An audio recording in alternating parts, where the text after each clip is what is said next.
live from the First Baptist Church, the Houston Christmas Pageant, the greatest celebration.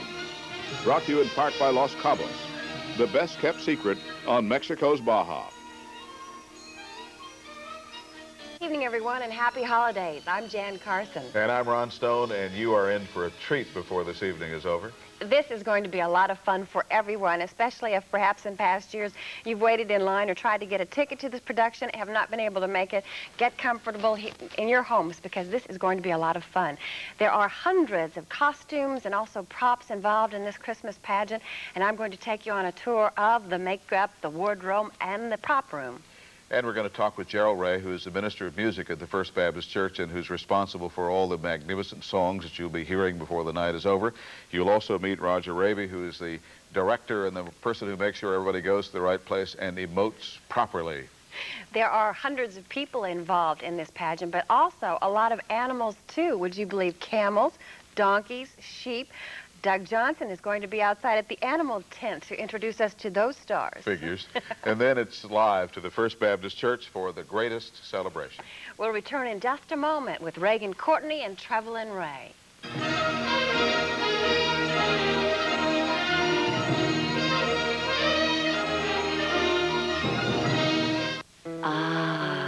Ixtapa. Shed the crowds and share our golden sun. Get away to Ixtapa on Mexico's Pacific and discover every vacation pleasure under the sun in a world the crowds haven't found. Ixtapa. Only Aeromexico gives you 4 days in Ixtapa from $289. Call your travel agent. Feel the passion, feel the mood, feel the fashion now at Craig's. Save 25% on leisure and sleepwear from Craig's. Drama and elegance by David Brown. Color and comfort from Indus. Periwinkle's jewel-toned robe and boots by Endorables. Splurge on silky, soft delights from J. Ree and California Dynasty. Dreamwear for girls from Her Majesty. Holiday specials, 25% off at Craig's. Feel the fashion now at Craig's. I'm driving home late last night, trying to be quiet, and my brakes start squealing, and I can see myself going right through the garage. And there's Dad, looking mad as a till of the Hun. I'm old socks, right? Today, Dad takes my car, probably to sell it into slavery. But when he comes back, he just smiles, hands me the keys, and this brake check decal. My dad's the macho type. Cannot say I love you. He doesn't need to, because I can see right through him. This holiday season, get the soft drink with 10% real juice. Get Slice. We got the juice, a burst of cheer. We got the taste for this time of year. We got the juice, we got the twist. We got what's right to 7-Up with this. We got the juice, it's going fast. Slice, slice. We got the juice. Happy holidays. Slice, slice. There's a fresh new taste at Wendy's. Slice. Now Wendy's has the juice. Slice, slice. With us now are two people who are very important to what's going to happen here tonight. Reagan Courtney, who's the narrator and the storyteller, and Trevelyan Ray, who's in charge of making sure that all those people get on and get off on time. First of all, I suppose we should point out that you don't normally dress this way just walking down the street. Well, I have a few times, but I get funny looks. You're getting ready to go on as? Yes. As Ben Ramsey, a pioneer who settled Texas back in 1840s. Okay. The sesquicentennial part of it is so inspiring. The people almost want to stand up well, and they do salute. often. Yeah, I thought if I could join the National Guard or something. It's incredible. 150 flags and horses and laser beams and the huge Texas flag. It's phenomenal. Well, when you talk about things like that, you know, people saying, now wait, you got all this in a church, you got all that and more that we're going to see here tonight, and you've got to make sure it all works. We have 378 choir members who sing in the concert, and we have to get them all on stage and moved 3 times during the time in darkness with no one knowing that they've moved, and then when the lights come up, they're in new positions. Have there ever been any problems in trying to make these quick changes in the dark? Yes. A couple of broken legs. Oh, no. No, I heard there might have been one twisted ankle over the years, but nothing worse than that. That's it. That is the amazing part of it, because we're not just talking human beings. We're talking camels, goats, sheep, and you know, that is a challenge to work with live animals on stage, is it not? Oh, yes. Trying to trip the light fantastic behind the camels in the triumphal entry it's like, you know, this choreographed nearly. How do you decide each year on the theme, and what's the process that you go through to really create this whole masterpiece? Gerald usually dreams up the ideas, and then we all brainstorm on them and, you know, enlarge upon them. And it sometimes evolves even as late as dress rehearsal night, some of the major changes. But we have had flags before. We've had foreign countries, national and international costumes, Christmas around the world. We try to enter with something that includes the whole cast and the whole house, too, so that they can see everyone up close. Are you looking for spectacle? Is that what you're really after? Yeah. I think it's to catch their eye, and they're just dazzled by that, and then you capture their hearts. I think that's what we're ultimately after. And it's fun to be in the audience because so much of it is happening as you're sitting there in the aisle. The actors and characters are coming by. You feel like you're involved in the whole production. Good. Anything like this go on anywhere else in the country? Well, I think Dr. Schuler has a pageant, but he wouldn't watch the show, would he? It's not nearly as good as this one. We'll let you say that, of course. But as far as you know, not at this scale, no, absolutely not at this scale. We have been to most every pageant of this type that we've found in the country and abroad. We've been to Oberammergau, and there's nothing really on this scale and with this heart. The message is what we are after, and we have not found one that really has the heart. What does it mean to your church members? How important is this to them? I think it's vital to the church members. They become very interested and very caught up in the excitement of it, and it's an opportunity for them to witness to their friends and their neighbors and to the people who work for them. It's a way to get people to come and visit and to show them the gospel that they want them to hear. And entire families take part in this, correct? Yes. We have one family that has 7 children, and the mother and father who are all participating in it. Reagan, you've been involved in church drama, if there is such a thing as, I don't know whether that's the right phrase or not. I think there is. I'm teaching a course in that at Southern Seminary. All right. You've been involved in that for a very long time. Yes. You've composed some very famous works that people do all over the country, all over the world. But there's still people who say something like this doesn't have a place in a church. What's your answer to that? Oh, well, my answer to it is that I think what happens when this pageant, this Christmas pageant takes place, is the Word becomes flesh all over again. And you see not just an idea or thought, but you see it. You see the Word, those thoughts walking and breathing, and then it's just the best way to teach there is, because it's not just hearing something that you retain 10% of, but it's seeing it and feeling it, and in some instances smelling it. But it's very live. Is there ever any criticism that perhaps creative license is taken with some of the Bible? Oh, well, a little, but... We take very little. Yeah, we hardly have theatrical license. We try to stick very... especially in the second act. We have about 30 seconds. I want to know, what are you going to do right now? You got to go. I've got to get makeup on, and then I'll go down and get ready, and probably change half of the lines in the first act. Yeah. Okay. Now, what are you going to do right now? I will change to my concert dress and get my handbells and be ready to participate in the first concert. Okay. Wonderful. And then make sure that everybody gets on. And after that, I put on my black T-shirt. Black T-shirt? With my name with on your the back. name traveling on the back. Okay, all right, okay. She's got to be a director then. Okay. Well, I'm not supposed to say good luck because that's bad luck. So, and I don't want to say break a leg because we will. Somebody might. Thank you very much, and good luck to you anyway. Thank you. We'll be back in just a moment to talk with Gerald Ray and Roger Raby, so stay with us.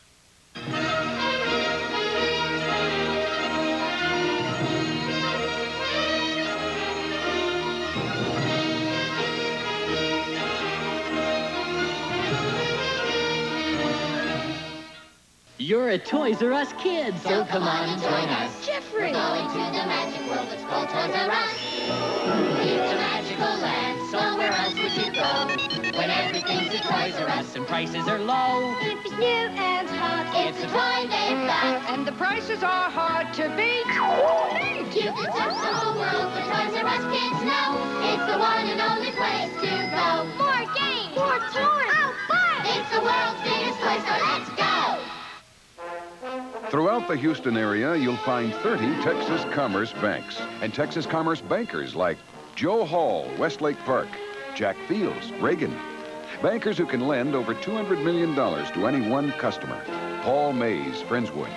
Bankers who are responsive to their customers' needs. Ed Stringer, Chemical. Texas Commerce Bankers. It does make a difference where you bank. Texas Commerce Banks, working for your success.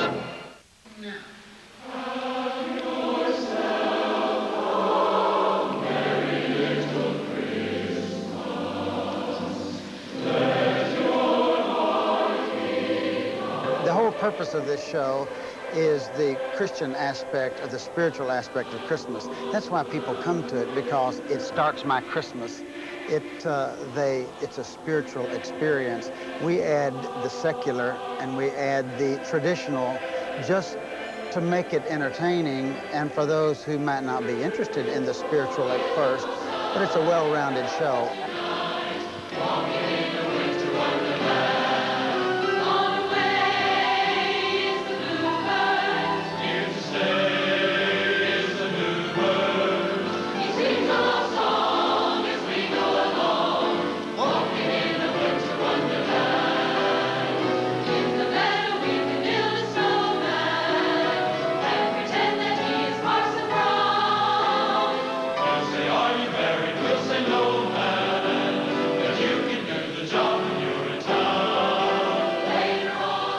We did a first Christmas pageant just with about 100-voice choir and a small orchestra. And as the church grew, this grew and became a traditional part of our Christmas, and a very favorite part, so it has grown. All right, but other people do this sort of thing. What's so special about this? I think probably the quality of the performance and the music and the what we strive for on the performance level. Okay, how do you do that? These are amateurs. Now, these people back here may look like professionals and sound like professionals, but they're amateurs. So am I. Okay.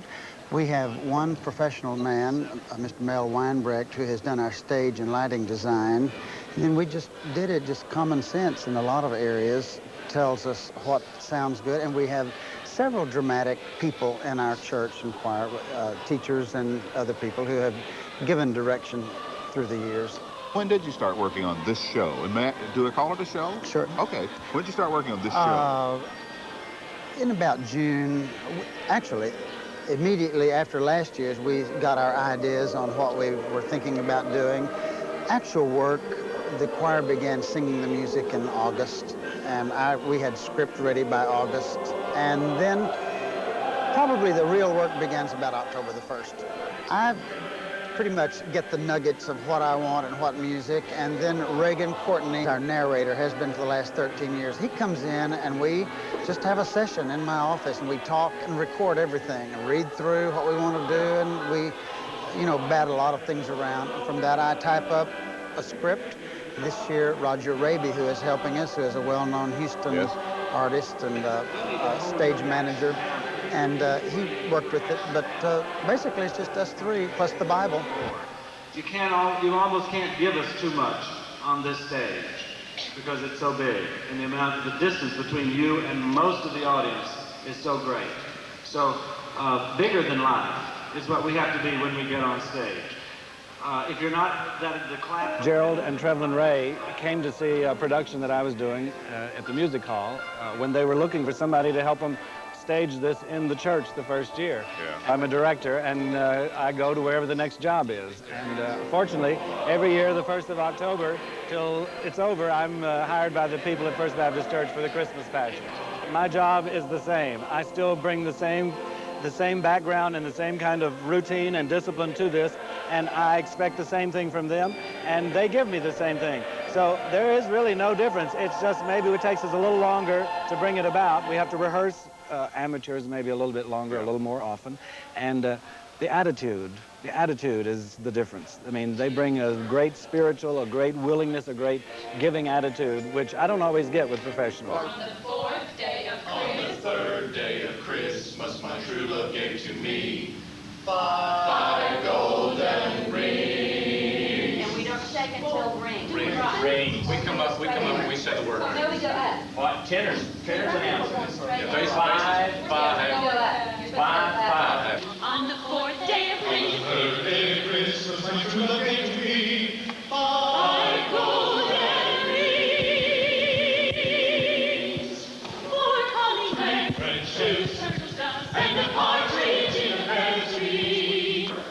A 1, 2, 3, 4. Oh, it's downtown and Jack my whip and the leader sprung, says I could drive to the wagon tongue. Turkey in the straw, turkey in the hay, you dance all night and you work all day. Roll 'em up. Ba-dum-bum-bum, ba-dum-bum-bum, ba-dum-bum-bum-bum, ba-dum-bum.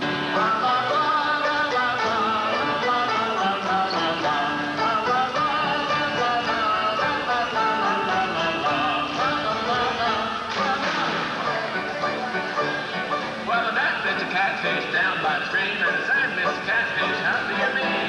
Caught Mr. Catfish by the snout, and the time Mr. Catfish inside of the whole turkey. We get probably 400 or 500 letters from all over the nation, and I print these up for the choir to read of people who, this meant this to me, and I loved it because of this, and you touched my heart, and you made my Christmas, and that type of thing. Too many people work on it. It's bigger than any one person individually. I do my spot, somebody else does their responsibility, and all together it comes out. And the people I know who are down there singing, or the young people I know who are carrying flags or doing whatever they're doing, have told me how very important this is to them. Right. Not just important to the people who see it. There's a real commitment and dedication to it, but because of, I think, of what it means to them personally and to their friends, their family, and to the public. How many people are involved in this? We have about 380 voices singing right now, and there'll be another 200 people probably. Cast of children, boys choir, 50-piece orchestra. All of these are church members. Just a moment, we'll visit with Doug Johnson as he visits with the animals out in the tent. And you've seen the costumes and the props. Lots involved here. I'll take you for an inside look at those areas.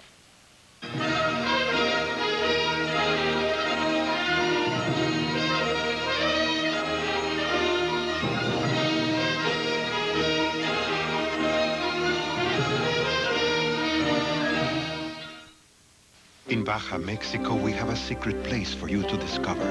Los Cabos. Discover the best marlin fishing in the world.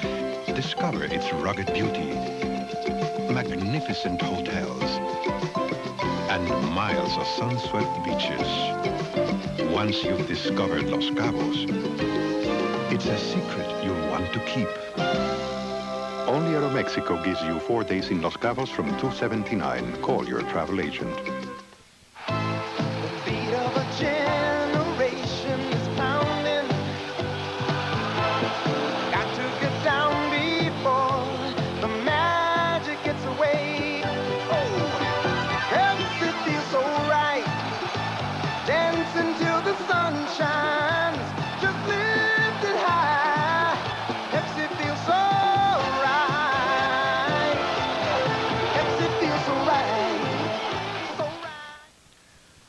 Let's go to Doug Johnson and Jan Carson now at the First Baptist Church as they prepare for tonight's performance.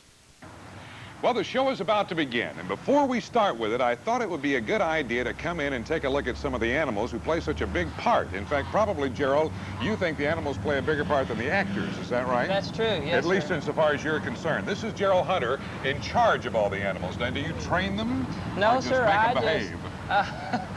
My job is just to provide all the animals that Gerald Ray requests for. I see. And so you have nothing to do with the training? No. Are you the one they come to if something goes wrong? Yes, sir. Oh, like this one's eating up your chair right now. Yes, it sure is. Now, the first part of the show we will see has to do with the Texas sesquicentennial. Yes, sir. The camel obviously is not used in that, even though camels were in, camels were in Texas at one time. Yes, sir. But do you use that in that part of the show? No, sir, we use the wagon horses and a few of the horses carrying the Texas flags. Oh, those and, difficult of to course, train the to do sheep that? and the goats and the pigs. That's okay. Leave them right here as long as it doesn't take a bite out of my leg.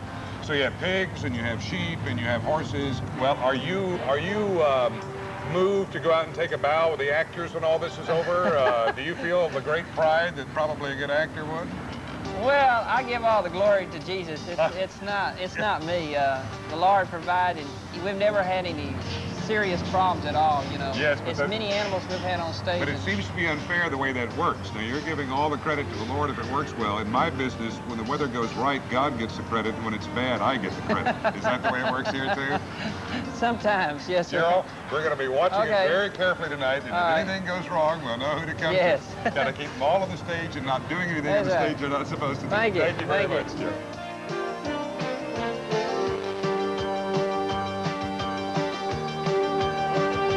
This is very reminiscent of the trail ride days, but right now it's the wrong time of the year.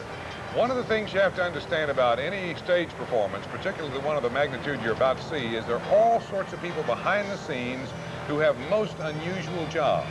And this is Joe Whitley. Joe, happy to meet you today. Fine, Doug. Good to What see you. exactly is your responsibility for this big production? Well, one thing is to warn people, watch where you're stepping. Oh, I see what you mean. And- Okay, thank you.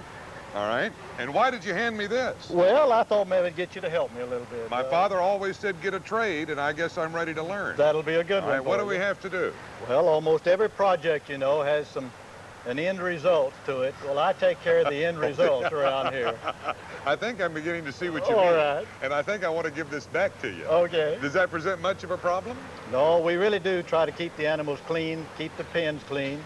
We try to build good pens for them and keep them in good condition while they're here. In fact, I've never seen any better at well, some in of the best fact, run farms. these animals get better condition, better treatment here than they do probably the rest of the year because most of them live out in the open. Now, where do you learn to do a job like this, Jim? Well, it's not hard to do. Yeah? No, okay. Not a lot of training required? No, here? no, you just pick up and put down. You know how it is.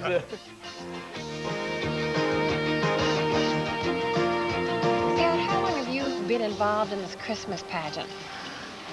I did my first one 11 years ago, and I've been helping with the costumes for 10 years. What got you involved? Well, I really wanted to be in the choir, and we tried to get all of our workers through the choir, and I was sitting around doing nothing one Wednesday night at rehearsal. That was a mistake. And they asked for volunteers. No, well, they just asked if someone could come and count costumes, actually. That's how I started. I just went to see how many we had, and I've been counting costumes for 10 years. How many costumes are involved in this production? Well, this one not as many as the others, but each choir member has to have a costume for the second half, so that's about 350, and then maybe 100, 150 more for the first act, and then everyone has to have a concert outfit. So that is how many total? I really don't know. I say about 700. The authenticity of the costumes is very important, isn't it? Correct. We stress that. We do take some theatrical license, but we do try to keep it as authentic as we can. How do you find out for sure if it is authentic? What kind of research goes on? Well, we do a lot of talking and reading. Anyone who gives us any input at all. If we question it, then we research it some more. For instance, we have prayer shawls that are being used this year that came from Israel. And we ask the Jewish people, you know, if we were wearing them correctly in this situation.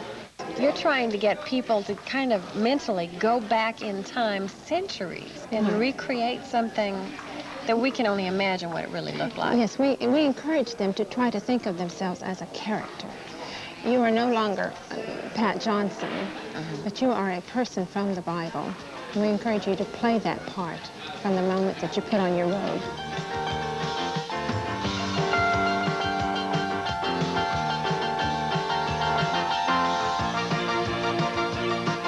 Well, as soon as we know the general idea of script, we start collecting things, going through and seeing what we have and what we need, and large things that need to be made. If a carpenter has to work on it first, I sign that out and then finish it up if that needs to be done.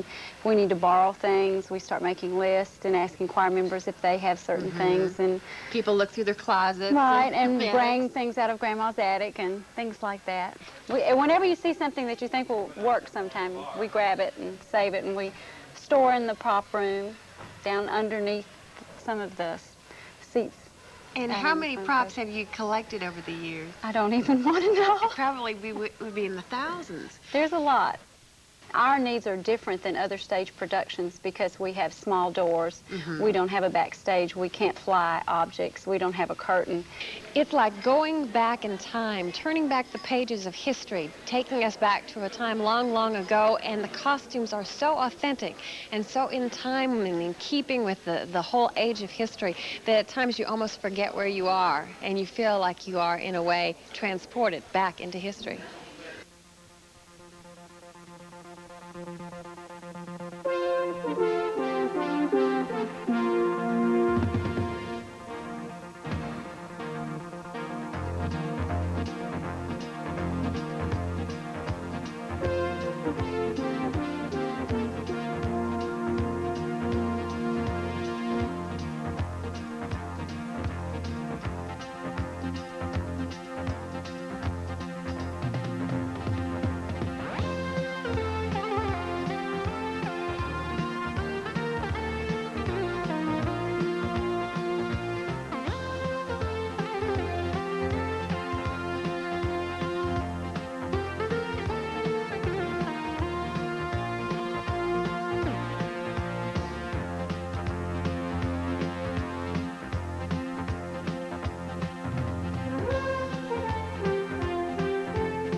Well, we've talked a lot about the greatest celebration, and now we are about to see it. Just a moment, we'll take you live to the First Baptist Church for tonight's performance.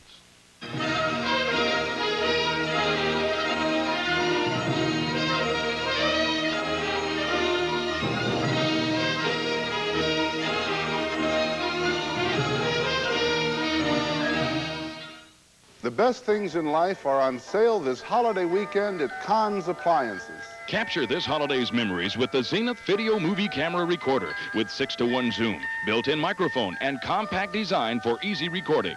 Plays back through the viewfinder, any TV, or adapts to standard VCRs, only $8.98. And this 19-inch Zenith Custom Series color TV with Chroma Sharp 90 picture tube and Space Command remote control for $358. See what I'm saying? Go see Kahn's. Show me a meal that tastes this great, and I'll show you a happy dog. Show me a meal that's this much fun, and I'll show you a happy dog. Get happy with new Happy Dog brand dog food from Purina. Soft chunks with delicious real meat juices and crunchy nuggets. A great taste variety. Show me a meal that tastes this great, and I'll show you a happy, show you a happy, show you a happy dog. Houstonians want to know, is the Christmas story fact or fiction? Christ wasn't born on December 25th. Why do we celebrate that day? How big is Christmas shopping? Would America sink into an economic depression without it? And who is the mysterious fat man we call Santa Claus? Find out in our special 5-part series on Christmas in America, starting this Sunday, only in Houston's leading information source, The Chronicle. What's this? It sure isn't our macaroni and cheese. Presenting Velveeta shells and cheese dinners. Why did Mommy switch? Velveeta shells and cheese dinners taste creamier because we start with creamy Velveeta cheese sauce, not a powder. We liked our old macaroni and cheese. With pasta shells that hold on to that creamy Velveeta. This tastes creamier than our old macaroni and cheese. I hope you learned your lesson. Velveeta shells and cheese dinners taste creamier than the rest because it's Velveeta. We go live to the First Baptist Church. For the greatest celebration.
banjo on my knee. And I'm going to Louisiana for my true love for to see. Well, it rained no hard the day I left. The weather, it was dry. The sun so hot I froze to death. Susanna, don't you cry. Oh, Susanna, oh, don't you cry for me. 'Cause I come from Alabama with the banjo on my knee. Well, I come from Alabama with the banjo on my knee. And I'm going to Louisiana for my true love for to see. Well, it rained so hard the day I left, the weather it was dry. The sun so hot I froze to death. Susanna, don't you cry. Oh, Susanna, don't you cry for me. 'Cause I come from Alabama with the banjo on my knee. Howdy. My name is Ben Ramsey. This here's my sister, the widow Ruth Kincaid. Welcome to Allen's Landing in the brand new Republic of Texas. Me and my family's the first folks to settle this part of the country. The thing that brought us brought thousands of others just like us, with more coming every day. It's hard to believe we made it them first few years. Hard times abound when you're trying to settle a new territory. But with God's help, we're surviving. So no matter what we gotta endure, we're gonna keep our faith in God that He led us every step of the way to Texas.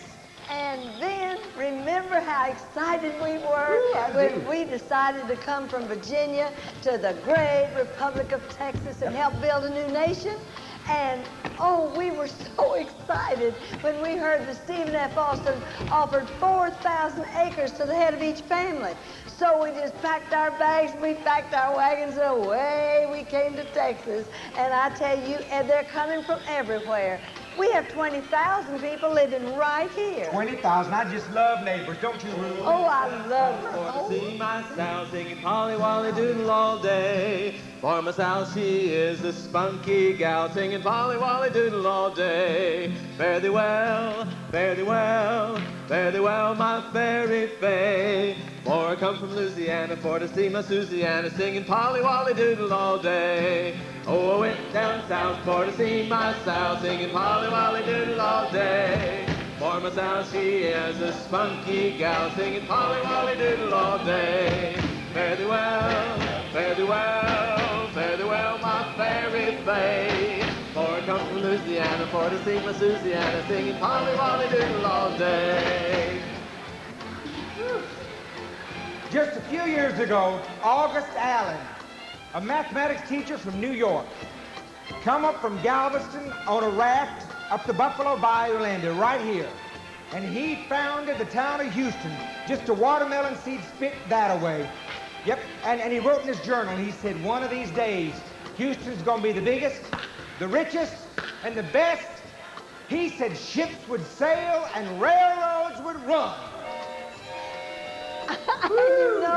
You know, Ben, we raise the barns and we do all kinds of things to try to help the newlyweds and the newcomers feel at home. And of course, they all speak different languages, but... Foreigners. Oh, now let's see. Bonjour, Madame Gauthier. Oh, bonjour, Madame. Oh, merci beaucoup. Merci. Oh, yes, wonderful. And you've got none, little Liza Jane. I got a gal and you've got none, little Liza Jane. Oh, little Liza Jane. Oh, little Liza Jane. I got a gal and you've got none, little Liza Jane. I got a gal and you've got none, little Liza Jane. Oh, little Liza Jane. Oh, little Liza Jane. I tell you, folks is coming from everywhere. And not all of them backwoodsmen like us. No, we had some fine, rich folks from Europe come over with fine European clothes. Now, most of us come cross-country. We come in wagons just like that, with big signs on it that said, headed for Texas, or Texas or bust. When we got here, we could buy 1,280 acres of land for 10 cents an acre. That's $128, and that's not a bad deal, folks. And you know, we have them coming from Mexico and France and Germany and, and Scotland and everywhere. It's all over. And they all bring their own little dances and their own little ways of cooking food, but they all try to speak real Texan, don't they? That's it. Howdy. Oh, buenos dias, señor y señora Garcia. Oh. Yeah, vaya con Dios. Enchilada. Ben. Thank you. Oh. This is Carl Schulz. Now, Carl's papa was a nobleman in Germany, and they gave him $240 to bring his whole family over here. And then when they got here, they gave him 320 acres of land and, a house and farm tools, and didn't make them pay a cent till after the harvest. And they had a good harvest, didn't you? And then the Germans all kept coming up, and they settled in the hill country, and they called it New Braunfels. Oh, Danke schön. Oh, that's nice. I know some German too, Carl. Wiener Schnitzel, sauerkraut, and Martin Luther. Oh, Ben. Little German. Come to the bower I have shaded for you. Your bed shall be roses and spangled with dew. There under the bower, in rows as you lie, with a blush on your cheek and a smile in your eye. Will you come to the bower? Will you come to the bower? Will you come to the bower? I have shaded for you. Your bed shall be roses and spangled with dew. There under the bower, in rows as you lie, with a blush on your cheek and a smile in your eye. Will you come to the bower? Will you come to the bower? Got that barn up. I don't know how much you know about Texas, so let me give you a few facts. We won our independence from Mexico back in 1836, and it cost us a lot. It cost us some lives and some blood, some sweat. We gained us some wonderful things, and we gained us a history, a heritage, and some heroes, and a couple of sayings like, trust in God and fear not. Remember Goliad, remember the Alamo. There at the Alamo, I lost a couple of personal friends of mine, William Travis and Jim Bowie. Now, we may be short of a few things in Texas, just what I can't think of right now, but I'm sure there's something. But there's one thing we ain't short on, and that is Texas spirit. That's right. That's right. Ben, Yes. there's some folks here who are on their way from Hamburg, Germany to New Braunfels. Oh. And they want to rest a little while, and then they have something to show us. Is Great, it okay? sure. Come on in, Come boys. on. Well, my, look, how do you do, Ichabod? Nice to see you.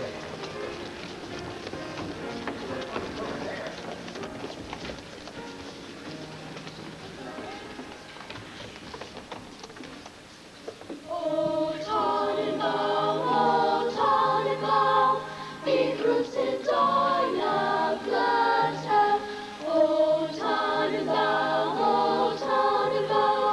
wie grüße deine Blätter. Du grüßt mich bloß, Versammlungszeit, nach im Winter, wenn es schneit. O Tannenbaum,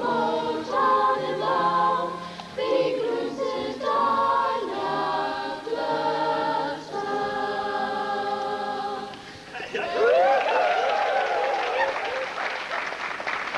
Now we sing for you in the English. Take your home mit boughs of holly, la la la la la la la la la. 'Tis the season to be jolly, la la la la la la la la la. Sing, be joyous all together, la la la la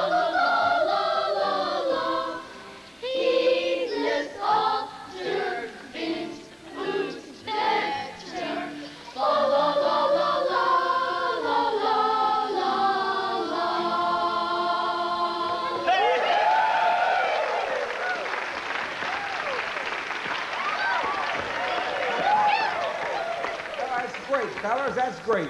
I tell you. Hello. Oh, hello. We are from Sweden. Oh, Sweden. Ja. Hello. Ja, vinke vägen där med det. Ja.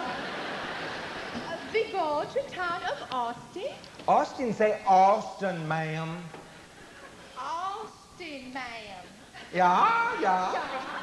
We have bells. 1, 2, 3, 4, ding-a-ling. Ja. We play for you. Och vinke vägen där med det. Ja.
That's mighty pretty, ladies, but we want you new Texans to hear some real Texas bell ringing. Let's go with it, Bubba.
Hey, Buford! Hey! Come on and play us the Texas song dance in honor of the bride and groom.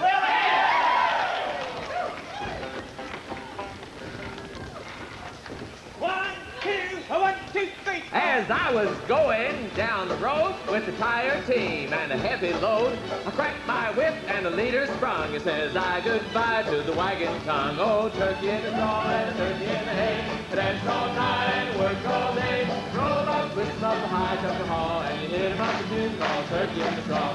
La la la la la la la la la la la la la la la la.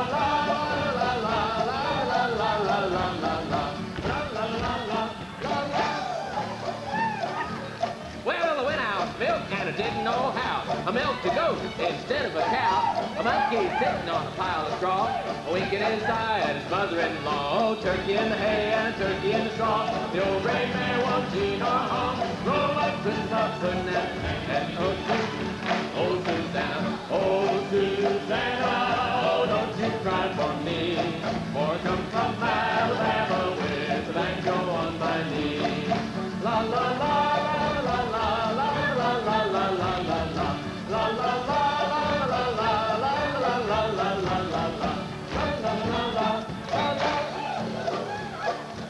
Well, I met Mr. Catfish coming down the stream. Mr. Catfish said, what does she mean? Well, I caught Mr. Catfish by the snout and I turned Mr. Catfish inside out. Oh, turkey in the straw and a turkey in the hay. Danced all night and worked all day. Roll up, twist up, box and a boodle, and he hit him up to tell Polly Wally do very well, very well, very well, not very bay. For coming to Louisiana, for the singers in Louisiana, sing Polly Wally do all day.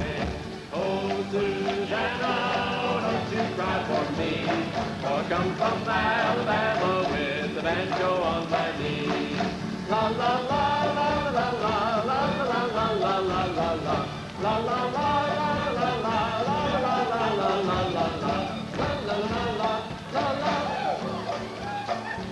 Well, I came to the river and I couldn't get across, so I paid $5 for an old blind horse. Well, he wouldn't go ahead and he wouldn't stand still, just went up and down like an old sawmill. Old turkey in the hay and a turkey in the straw. The old gray man walked in your hall. Roll him up, twist him up, put him at a chain, and you hit him up a tune called Little Liza Jane. Oh, Little Liza Jane. Oh, Little Liza Jane. Very well, very well. Very well, my very babe. For I come from Louisiana, for to sing Louisiana, singing Molly Diddle all day. Oh, Susanna, oh, don't you cry for me. For I come from Alabama way, but I go on my knees. La la la la la la la la la la la la la la la la la la la. This is an emergency. We have a barn to raise and we have work to do, but we've got food to eat too. Come and get it.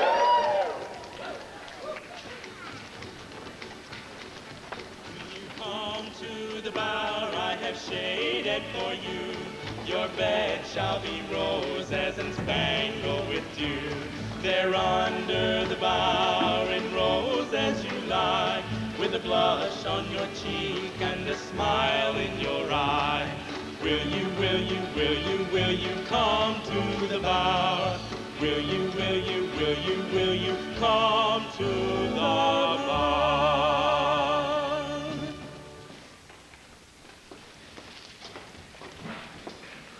Yep, that's how we did it. First we built the houses, then we built the barns. And when we got about 10 or 12 or so houses around, we built us a schoolhouse. Because we realized the most precious commodity we had in the Republic of Texas was our children. And we taught them to read right out of the book. I mean the book, the Holy Bible. And it taught them the precious things that our Republic is based on. And we did it all for our little old children.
animal did Davy Crockett go into the wilderness to skin?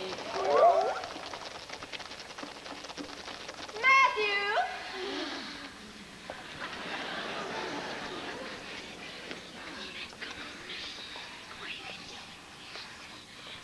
I got it! A Texas Longhorn.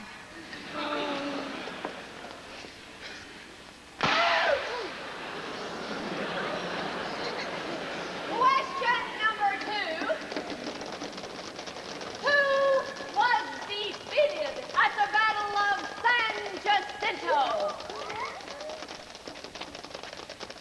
Sarah? Sarah? Santa Claus?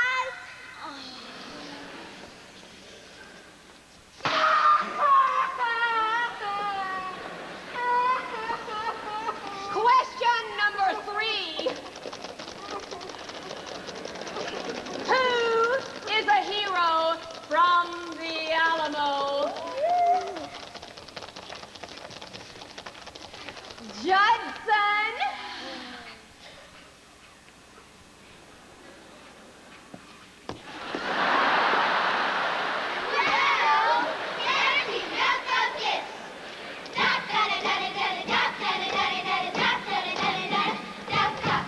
Now it's time to say goodbye to all our family. MERRICHRISTMAS.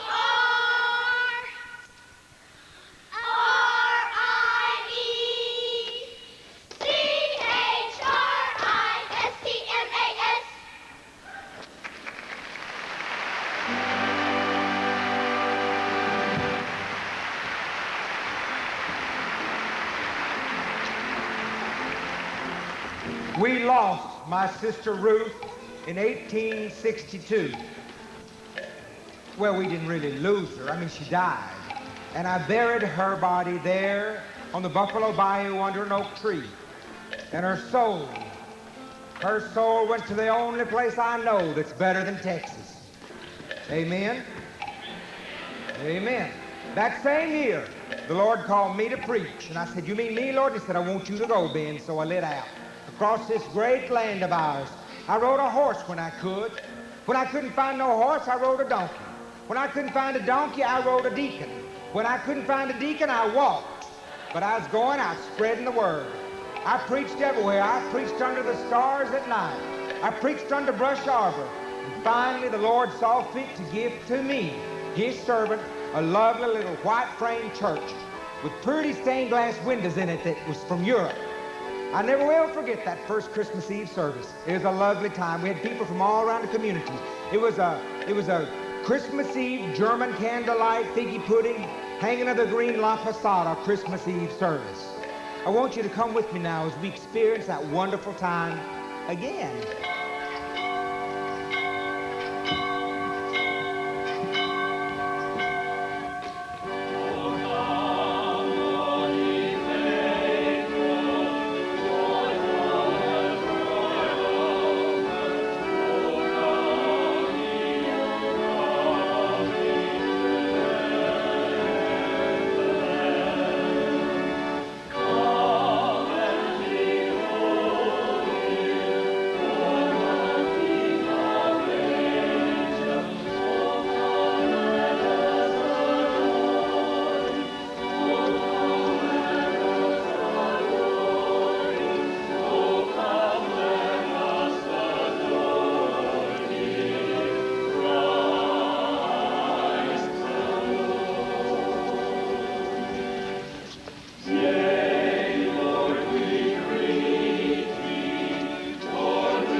Amen. Be seated. I trust all of you remember to bring the foodstuffs that we are going to put in the baskets to pass out tomorrow to the widows and the orphans. Remember to do that. Bless your hearts, each and every one of you. Now let's turn over in our hymnals to hymn number 318, a lovely Polish Christmas carol. We're going to sing one verse.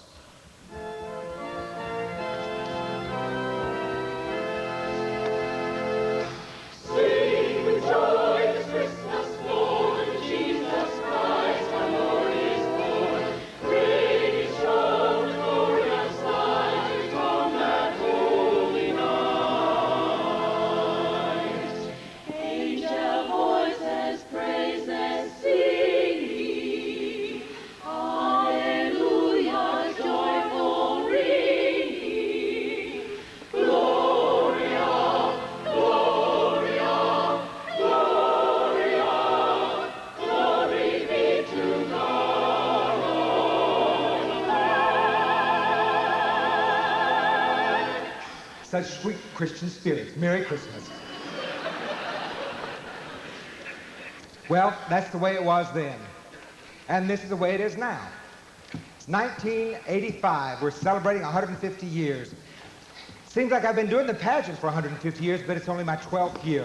I've loved every minute of it. I've loved very much working with this wonderful church and with Gerald Ray, the very creative and twisted mind behind all of this. I've grown to love Gerald like a brother, a much older brother, and all right, and he's asked me to do many things. Most of them I've agreed to do because I'm a very great, humble, submissive Christian. Some I've done for the money.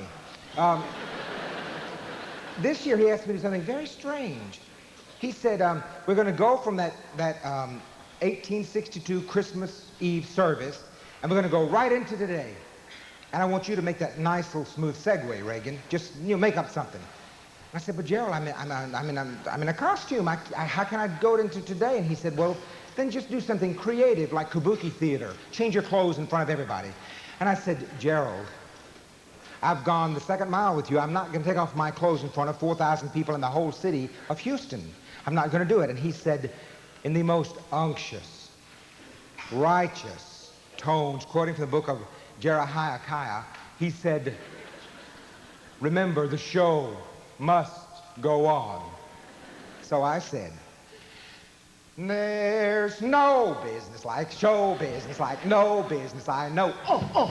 Everything about it is appealing. Everything the traffic will allow. Nowhere can you get that happy feeling when you are stealing that extra bow. He never once asked me to sing in the choir. Ladies and gentlemen, we are proud to present to you the Texas Hall of Fame, the heroes of the Republic, 150 years of Texas great history. The first Texans. The word Texas came from the Tejas Indians, a word meaning friends. Senor Cabeza de Vaca. The first Spanish explorer on Texas soil. Spanish priests. They came to bring the gospel to this new world. Monsieur Robert Le Salle. The famous French frontiersman, the explorer of East Texas. With pride, we introduce Mr. Stephen F. Austin. The father of Texas. Hero of San Jacinto, President of the Republic, namesake for the city of Houston. None other than General Sam Houston.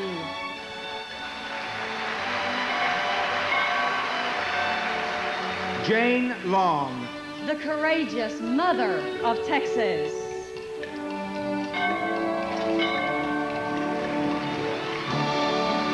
Heroes of the Alamo. Representing those who gave their supreme sacrifice to defend this state at the Battle of the Alamo. Colonel William B. Travis, Davy Crockett, and Jim Bowie.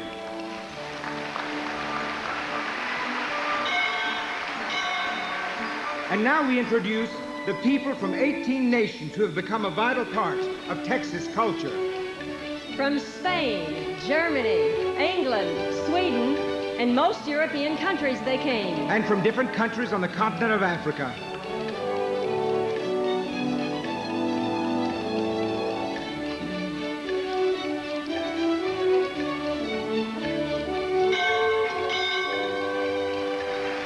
General Albert Sidney Johnston. The famous frontier Confederate general who was sent to Texas during the Civil War. Governor James S. Hogg and his daughter Ima, who were to become two of Texas' most notable philanthropists, endowing the Houston Symphony, the Texas Medical School, their extraordinary home, Bayou Bend, and many other worthy causes in this state. Ladies and gentlemen, Governor Ma Ferguson. The first woman governor of Texas. And Beverly, we are very proud of the fact that the 34th and the 36th presidents of the United States of America were from Texas. That's right, Reagan. Dwight D. Eisenhower was born in the city of Denison, Texas. Lyndon Baines Johnson was born, of course, in Johnson City, Texas. Representing the cattlemen and cowboys of our state's history. The international popular image of we Texans. Representing the farmers of Texas. Almost every Texan in this state can trace his heritage to the farmer and to the land. Representing the oil industry. The primary source of Texas' great wealth and poverty in some cases. Representing the medical profession. And right here in Houston, Texas, we have the Texas Medical Center, which is the pioneer for many modern medical advancements. Representing the space industry. Reagan, would you believe that the first word spoken from the moon was Houston? The eagle has landed.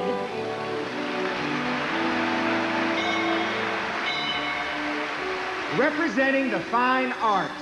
Almost every community in the state has organizations which promote opera, theater, literature, music.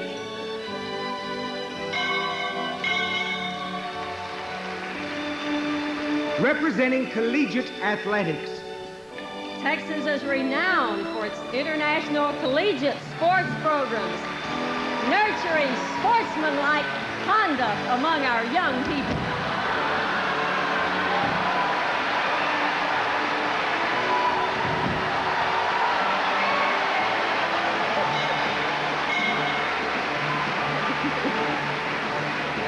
Such dear little boys, representing the professional sports. Of course, the Houston Oilers, the Dallas Cowboys, the Houston Astros, the Texas Rangers, the Houston Rockets, the Dallas Mavericks, and the San Antonio Spurs.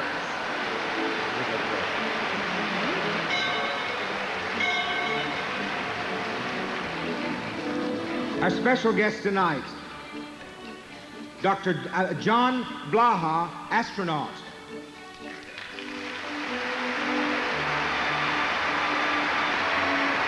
Astronaut Blaha joined the astronaut program in 1980 and will be the pilot for Flight 61H in June of 1986.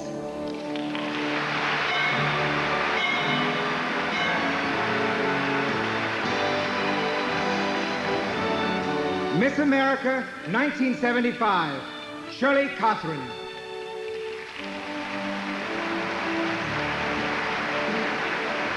And Shirley Catherine of 1985 is Dr. Shirley Catherine Barrett from Denton, Texas, the mother of 2 children, and in spite of expecting number 3 in the spring, continues to speak at churches and community and civic organizations throughout this entire nation.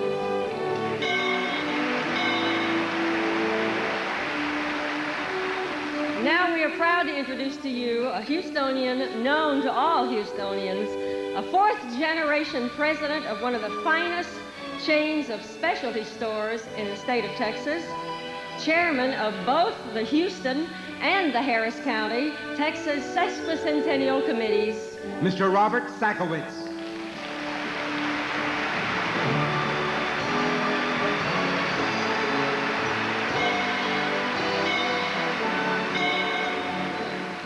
Perhaps the most internationally known Texan of all, though hardly a hero. none other than Mr. J.R. Ewing of Dallas.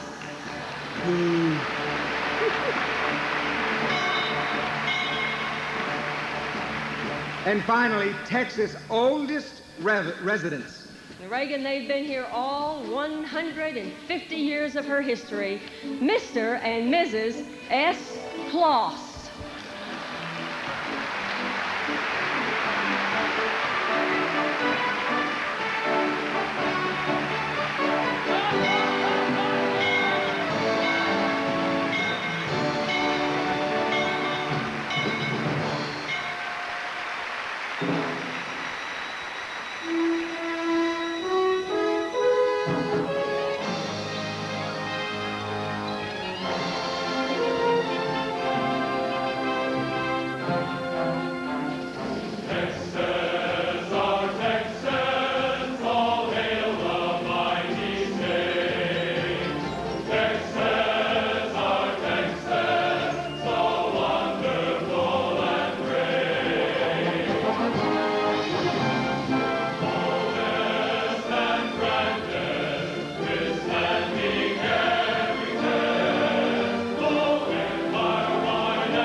Excuse me, ma'am. I need directions.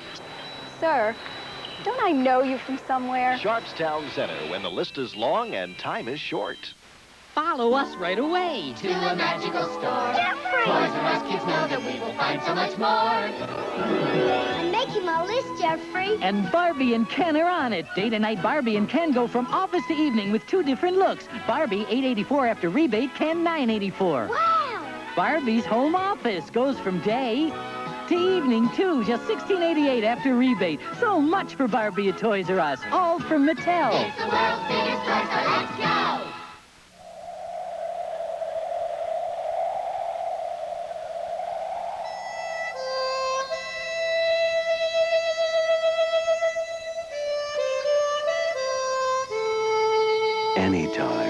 is white linen time. Estee Lauder's crisp, refreshing fragrance to live in all year long. Estee Lauder's white linen, now at all Houston Foley's. And this church understands that the arts communicates the gospel. And so I'm going to say to this church that I'm not a member of, but my spirit is, thank you from the bottom of my heart for letting us come here and sing and dance and do a little commercial for ourselves. Okay, that's it. Goodbye.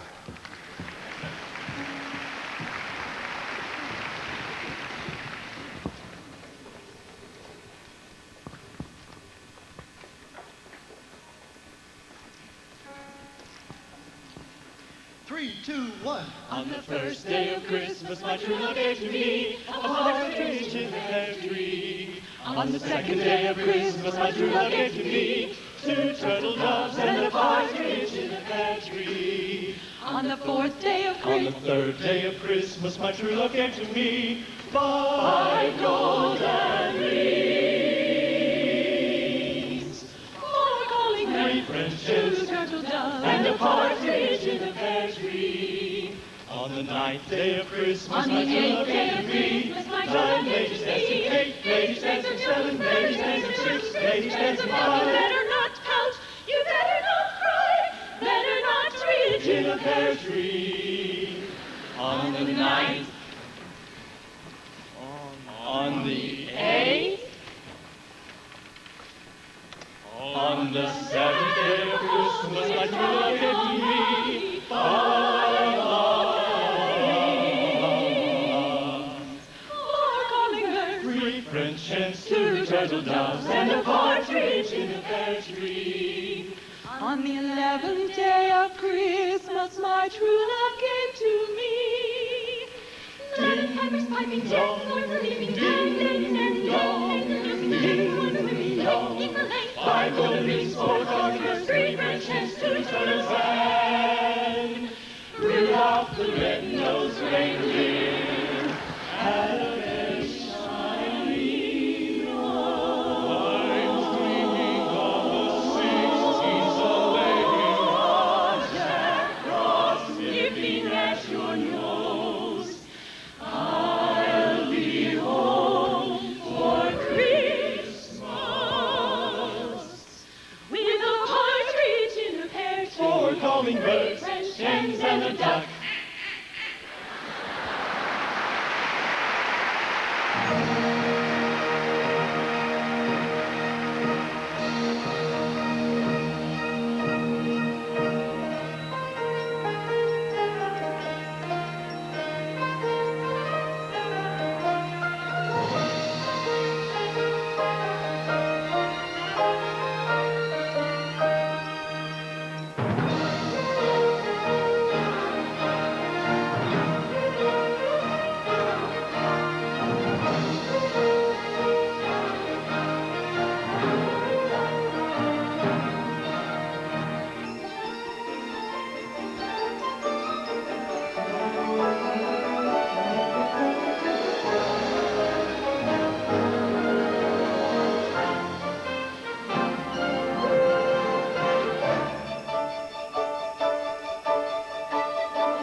bright red and green, as the shoppers rush home with their treasures. Hear the snow crunch, see the kids bunch, this is Santa's big scene, and above all this bustle you'll hear.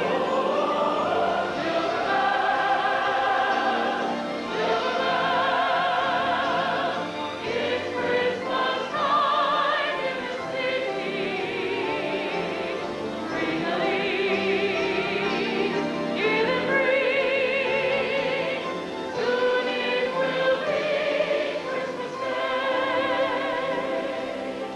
Soon it will be Christmas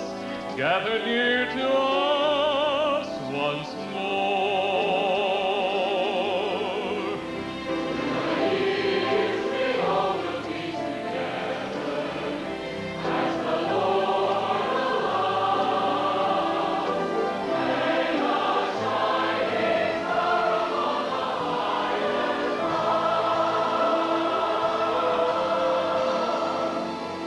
upon the highest high.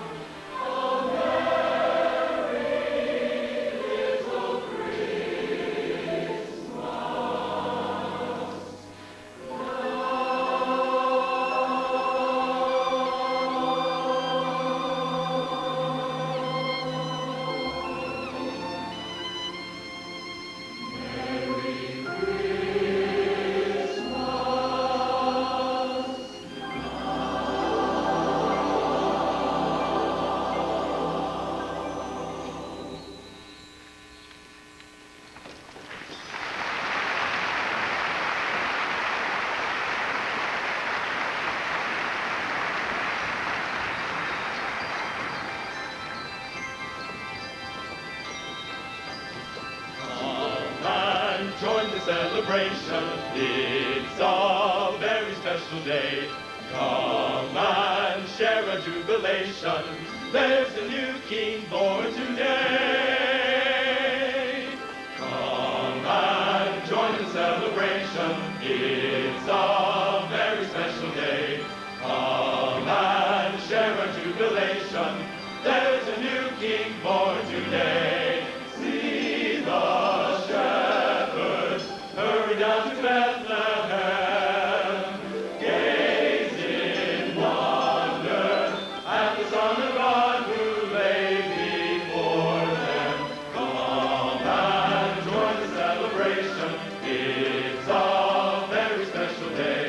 Come and share our jubilation. There's a new king born today. Wise men journey, led to worship by a star. Kneel in homage, bring precious gifts from lands afar. Come and join the celebration. It's a very special day. Come and share our jubilation. There's a new king born today. God is with us, round the world the message brings. He is with us, welcome all the bells on earth are pealing. Come and join the celebration, join the celebration. Very special day, very special day. Share our jubilation, share there's a new king born today, born today. Join the celebration, join the celebration. Very special day, very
on the farm. We're coming home.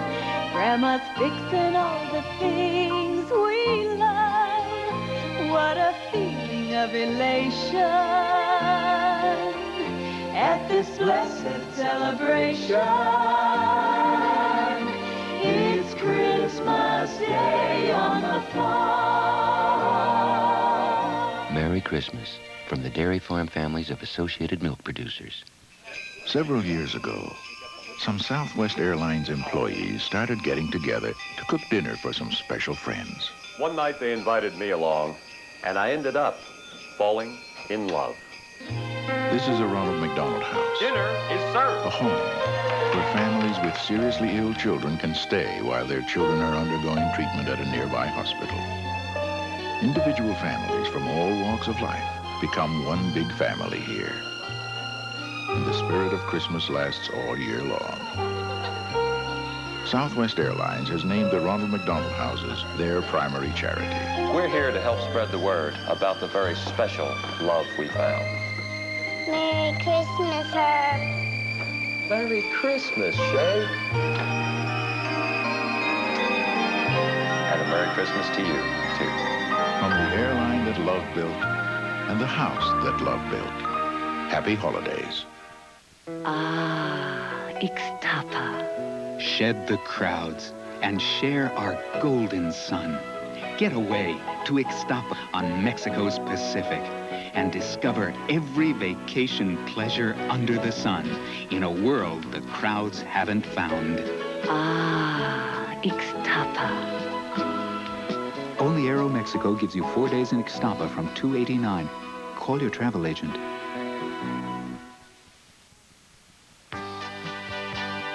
The First Baptist Church of Houston, Texas occupies about 12 acres of highly visible property at the corner of the Katy Freeway and the 610 Loop in northwest Houston. The building provides space for worship services and Sunday school, as well as one of the most modern and complete recreational facilities in the state. But if you ask any one of the 17,000 members of this dynamic and still growing church, they'll tell you that the building is here to serve the people, not the other way around. The activities at First Baptist Church extend well beyond Sunday services. The Christian Life Center provides an alternative to commercial recreational outlets 6 days a week. Midweek Bible studies, singles programs, adult Sunday school activities, missions activities, weekly health and diet instruction through the church's First Place program, and other special events provide a complete lifestyle opportunity to the members of First Baptist and their guests. The rapid growth of First Baptist Church to its present size is largely due to the leadership of its pastor, Dr. John R. Bisagno. After many years as a music evangelist, Dr. Bisagno left his first pastorate at the First Southern Baptist Church of Del City, Oklahoma, to begin what was to be a new era at First Baptist Houston. At that time, the church was located downtown at Fannin and Lamar with a membership of about 2,000. Author of the best-selling book, The Power of Positive Praying, the focus of Dr. Bisagno's leadership centers around his ability to prepare and deliver 3 messages each week to his congregation. His dynamic delivery and faithfulness to scriptural authority and truth are the main reasons for the church's spiritual momentum. Of course, tonight you have sampled the outstanding music program of First Baptist Church as Minister of Music Gerald Ray assembles the very best in Christmas music, talent, and drama for the annual Houston Christmas Pageant. Each week, the worship services include music by the 300-member choir and orchestra that fills the 4,000-seat worship center and provides an atmosphere of celebration for those gathered to worship. As Texas celebrates its sesquicentennial, it seems appropriate that First Baptist Church would lead the occasion with a tribute to Texas in this year's Christmas pageant. The history of First Baptist dates back to April 10, 1841, when the Foreign Mission Board to Texas sent James Huckins to organize a church in the new city of Houston. The fund for the first building was initiated by the sale of a mule, which had probably been donated as a joke.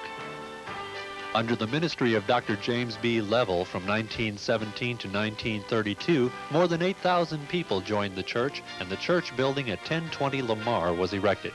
It was in 1976 that the church felt the need to move away from the downtown area to meet the needs of a growing city and build a new facility at the present location of 7401 Katy Freeway. The originality of the architecture of First Baptist Church's worship center has served as a model to other church building programs in recent years. Today, First Baptist Church's influence extends far beyond Houston through mission efforts to Mexico, Europe, and the Philippines, and through a growing television ministry called First Light with John Bisagno, seen in several cities across the country. Dr. Bisagno's influence in the Southern Baptist Convention is well respected, and his speaking engagements outside Houston are a further extension of the church's witness. The Houston Christmas pageant is but one of many facets on the diamond that is First Baptist Church, but it typifies the commitment of a congregation to first-class service to the Lord and to the spreading of the gospel to the city of Houston.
Save 25% on leisure and sleepwear from Craig's. Drama and Elegance by David Brown.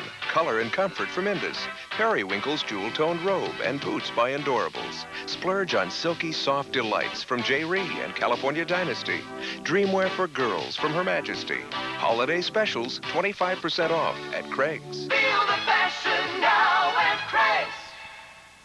The stockings were hung by the chimney with care in hopes that St. Nicholas soon would be there. Santa Claus. The children were nestled all snug in their beds while visions of sugar plums danced in their heads. And Mama in her kerchief and I in my cap had just settled down to a long winter's nap. Dad, it still works. Reach out and touch someone. Boy, do I love mushrooms. Can't somebody make a mushroom dressing? With lots of tender mushrooms? Yeah. And creamy buttermilk? Yeah. Kraft can. Introducing Kraft Mushroom Dressing. Give me that great taste I love. I've never had it so good before. Give me Kraft mushroom dressing. Come on, let the great taste pour. New mushroom dressing only from Kraft. They did it. Kraft dressing. New mushroom and reduced calories. Let the great taste pour. I want you to meet the pastor of the First Baptist Church, Dr. John Bisagno.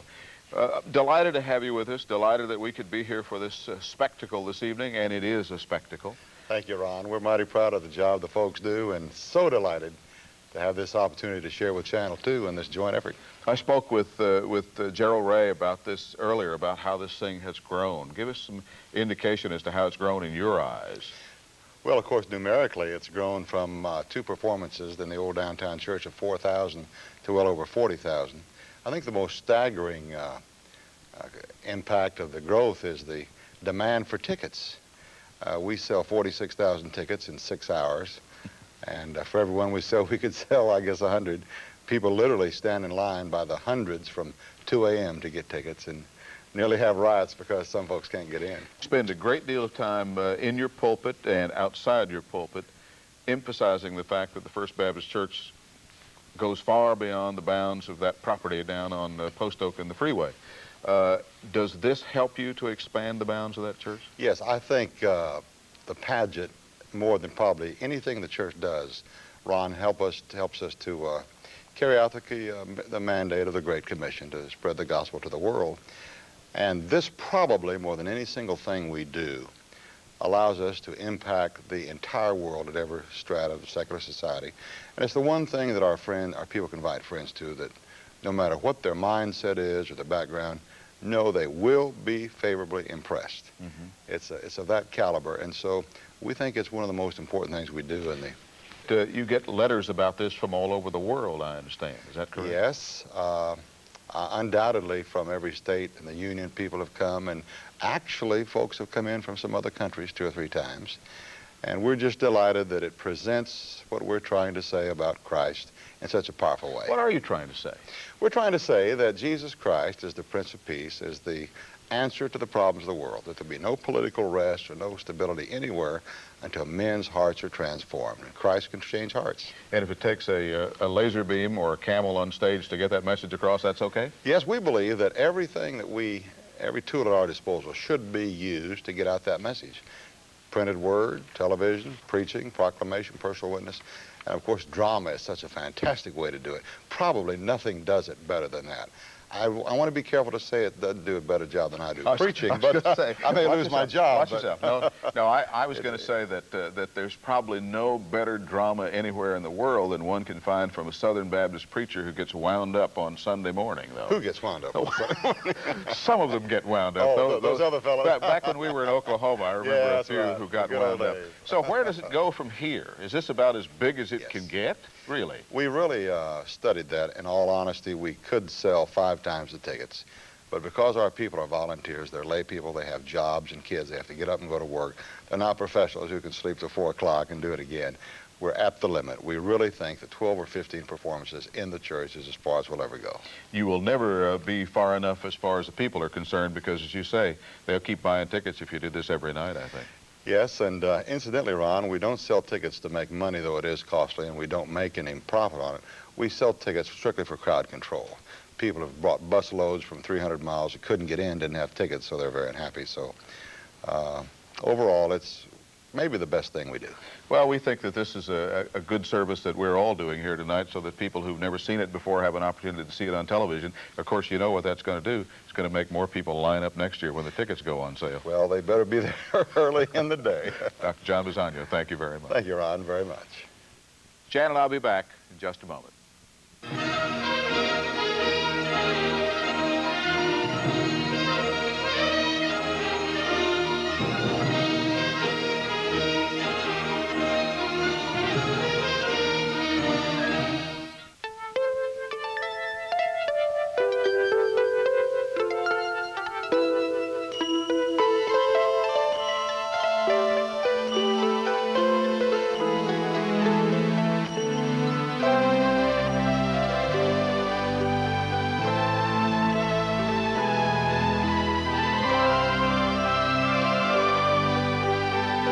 Christmas is for sharing with someone you love. In Baja, Mexico, we have a secret place for you to discover. Los Cabos. Discover the best marlin fishing in the world. Discover its rugged beauty, magnificent hotels, and miles of sun-swept beaches. Once you've discovered Los Cabos, it's a secret you'll want to keep. Only Aeromexico gives you 4 days in Los Cabos from $279. Call your travel agent. Boy, do I love mushrooms. Can't somebody make a mushroom dressing? With lots of tender mushrooms? Yeah. And creamy buttermilk? Yeah. Kraft can. Introducing Kraft Mushroom Dressing. Give me that great taste. I love I've never had it so good before. Give me Kraft Mushroom Dressing. Come on, let the great taste pour. New mushroom dressing only from Kraft. They did it. Kraft Dressing. New mushroom and reduced calories. Let the great taste pour. Hey, jingle bells, jingle bells, jingle all the way. Oh, what fun it is to ride in a one-horse open sleigh. Wave and tell all those people, Merry Christmas, Rogelio. Okay. Give them a wave. Look out, right out there. And tell Merry them. Christmas. There you go. All right. Season's greetings from all your friends at Channel 2.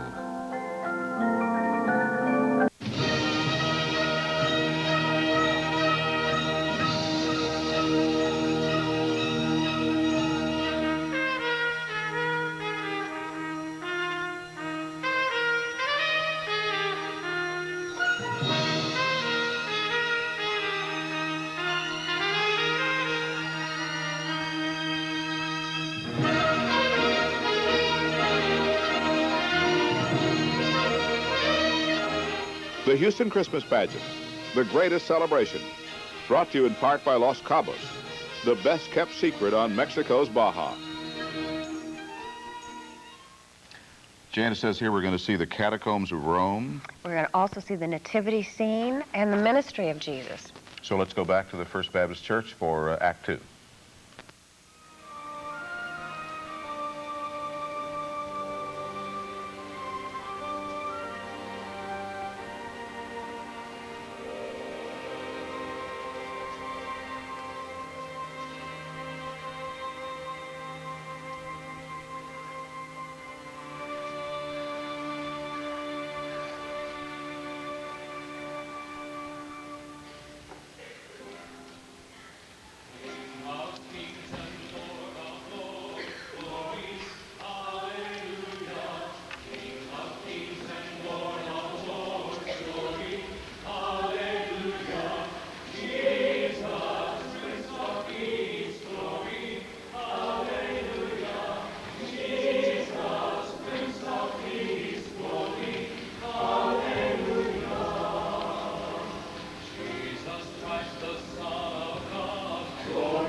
Dear brothers and sisters, I bring you greetings in the name of Jesus the Christ, the Son of the living God. I am Simon Peter, an apostle of such a one, and I have come here to bring you the good news. And so we gather here in this catacomb, a place where his followers, many of them are buried, a grave. It seems an appropriate place for us to gather, don't you think? I know about graves. Oh yes, somewhat of an expert. You see, I was at his grave and I found it empty. But I'll tell you more of that later. You will be glad to know that there are people being won to the faith daily, even in Caesar's household. Yes, even the Praetorian Guard has followers of the way. But do not be careless. And do not forget, persecution is in the land. Our Lord must have known this would come to us when he said so beautifully, "Blessed are you when men shall persecute you and revile you and shall say all manner of evil against you falsely for my sake. Rejoice, rejoice, and be exceeding glad, for great is your reward in heaven, for so persecuted they the prophets which were before you." Oh, his words were like music. I wish you could have known him and walked with him as I did. I remember one day in Galilee, we walked together, all the disciples and the Master, and we were laughing over some joke that John had said, and suddenly the Master became very serious. And he stopped us and he said, "Whom do people say that I am?" And we said, "Well, there are some who say you are Elijah, and some say you are a teacher and a healer, and some say another prophet and this or another." And he looked right at me and he said, "Whom do you say that I am?" And I said, "Thou art the Christ, the Son of the living God." And he said, "Blessed are you, Simon Bar-Jonah, for flesh and blood has not revealed this to you, but my Father in heaven. Oh, the words he taught us, the things he did for us. That's why I've come here, to tell you. Quiet.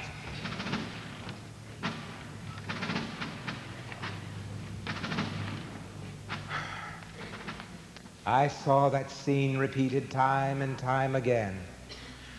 Time and again the soldiers would come and tear families apart and rip the children from their mother's arms and torture us, only because of our belief. We were enemies of the state. Would that be the only thing that we were? But we were worse than just enemies of the state. You see, when they persecuted us and tortured us and even killed us, we became their entertainment. Perhaps this persecution is the very thing that made us identify so strongly with the Master. You see, he too was persecuted. But he taught us that we did not have to fear death. He taught us that we had choices. He himself, King of the universe, chose to come to earth in the form of a little baby and grow up as a man and walk among us. This extraordinary event was announced in a very humble, ordinary home in private to a simple woman. God sent the angel Gabriel to a virgin in Nazareth, and the virgin's name was Mary.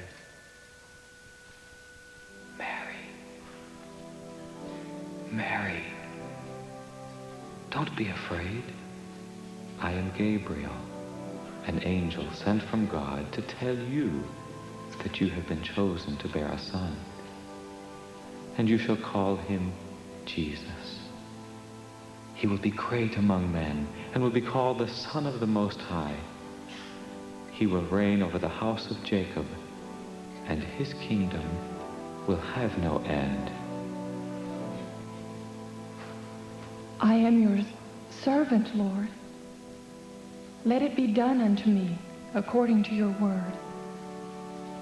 My soul exalts in the Lord, and my spirit rejoices in God, my Savior. And when this happened, it fulfilled a prophecy spoken hundreds of years ago by the prophet Isaiah, who said, "Behold, a virgin shall conceive, and shall bring forth a son, and they shall call his name Emmanuel," which means God with us. And it came to pass in those days that there went out a decree from Caesar Augustus that all the world should be taxed. And this taxing was first made when Cyrenius was governor of Syria, and so everyone went to be taxed, and Joseph also went up out of Nazareth into Judea unto the city of Bethlehem, because he was of the house and lineage of David, to be taxed with Mary, his espoused wife, being great with child.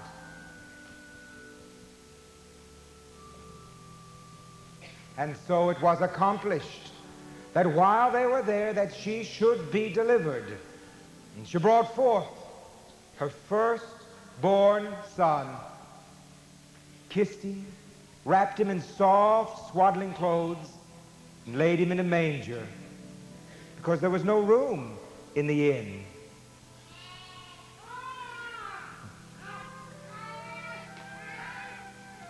There were in the same country shepherds keeping watch over their flock by night, when lo, the angel of the Lord came upon them, and the glory of the Lord shone round about them, and they were sore afraid. And the angel said, "Fear not, for behold, I bring you good tidings of great joy, which will be to all people. For unto you is born this day in the city of David a Savior, which is Christ the Lord. And this shall be a sign unto you. You shall find the babe wrapped in swaddling clothes and lying in a manger." And suddenly there was with the angel a multitude of the heavenly host, praising God and saying,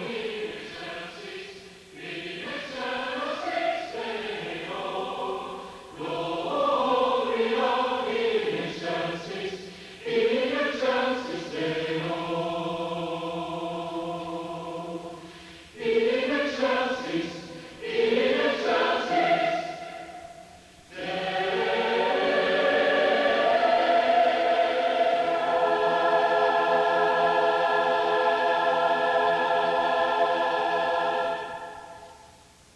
And the shepherds said, well, let us go into Bethlehem and see this thing which the angels had told us of. And so they went with haste. And there they found Mary and Joseph and a tiny baby, wrapped in swaddling clothes, lying in a manger.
To think, I lived in the very self-same country where this child king was born. I was born there, I grew up, I had a family, I worked. But did I know that the Son of God had been born? Did I know that he was growing in stature and wisdom and favor with God and man? Did I know that the Messiah had come? No, I did not. And that, my friends, is the story of my life. I mean, you work, and you work. You throw out your fishnet, you pull it in, and what do you get? You get empty fishnets. And the very day I thought I could not stand to smell another fish or another fisherman. When I was tired of my life and I saw it all as futile, when I was bored and depressed and felt like I was the biggest failure that had ever walked on this earth, a complete stranger walked up to me and he said, "Come, follow me, and I will make you to become fishers of men." And so I did. I mean, I hadn't had much luck with fish, so I thought I might as well. And he called my brother Andrew and my friends James and John. John and I were out in a boat with our father, mending our nets. We loved our father very much. But when Jesus called, we followed. As we traveled, many people flocked around Jesus. Many of them wanted to be healed. And many of them wanted to see again. But there were also many who just wanted to be in his presence.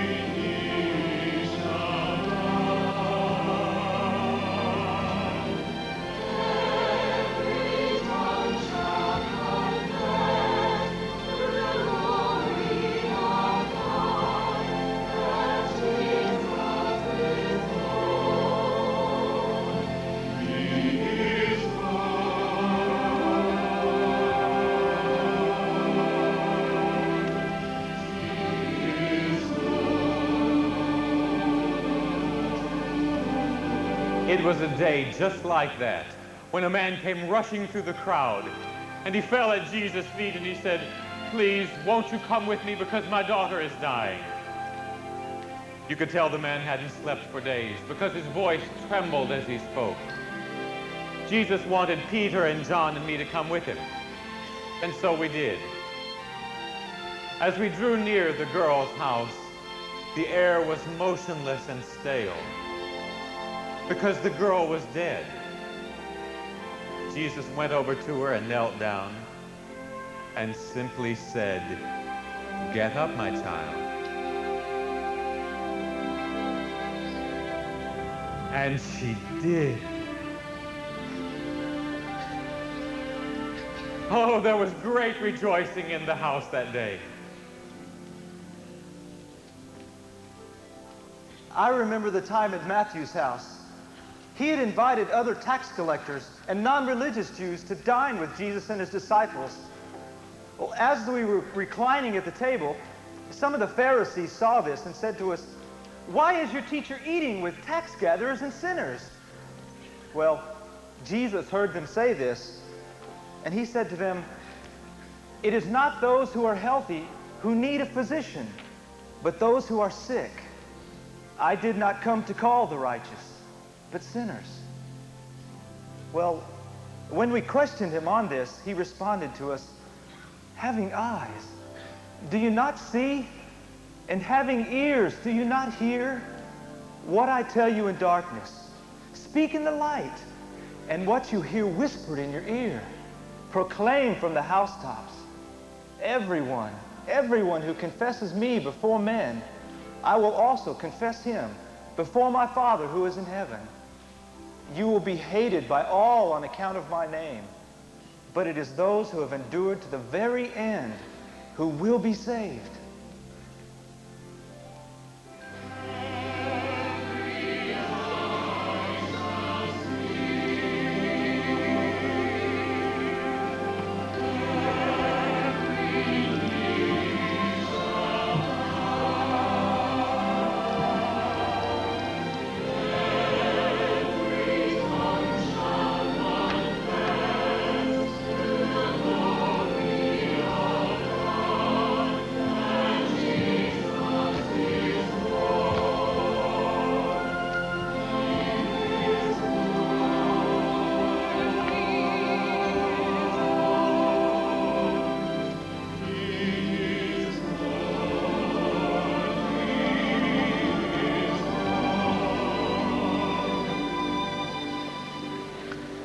We saw so many signs, so many miracles.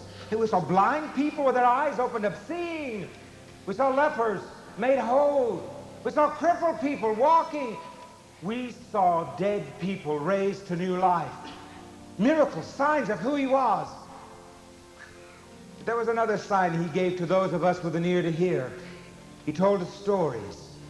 Not just ordinary stories, no. He told stories that seemed to warm our very hearts. My favorite story was the story of a father and his two sons. The younger son went to a foreign land and wasted his life. And the older son stayed on the farm and was jealous and angry. And well, you know the story, James. He's told it a million times. Tell it to them. You be the part. You play the father. Oh, you be the father. John, you play the part of the older brother who is jealous and petty and stays home. You play that part. All right? Now you tell them this wonderful story. Listen. There was a young boy who was the apple of his father's eye. He took his half of the inheritance and went into a far country, and there he wasted it in wild living. And when he had nothing, he decided to return home to his father, to become a servant. And so he did.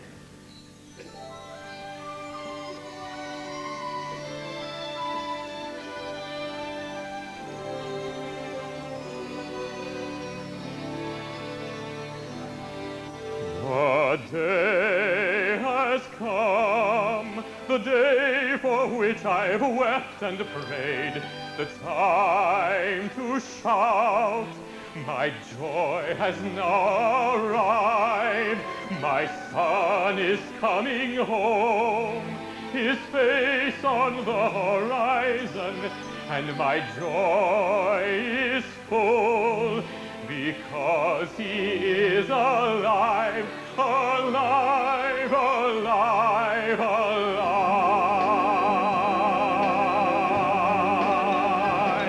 Rejoice, rejoice, my son is coming home again. Rejoice, rejoice, go kill the fattened calf.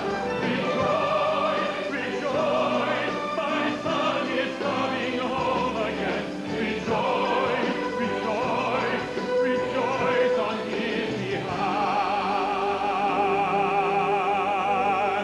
The hills ring out, they can't contain my joyful heart. My voice shall sing in praises to the sky. My boy is there, he's coming ever closer, and I see him now. Though tears are in my eyes, I know they dare not lie. Rejoice, rejoice, my son is coming home again. Rejoice, rejoice, go kill the fattened calf. Rejoice, rejoice, my son is coming home again. Rejoice, rejoice, rejoice on his behalf.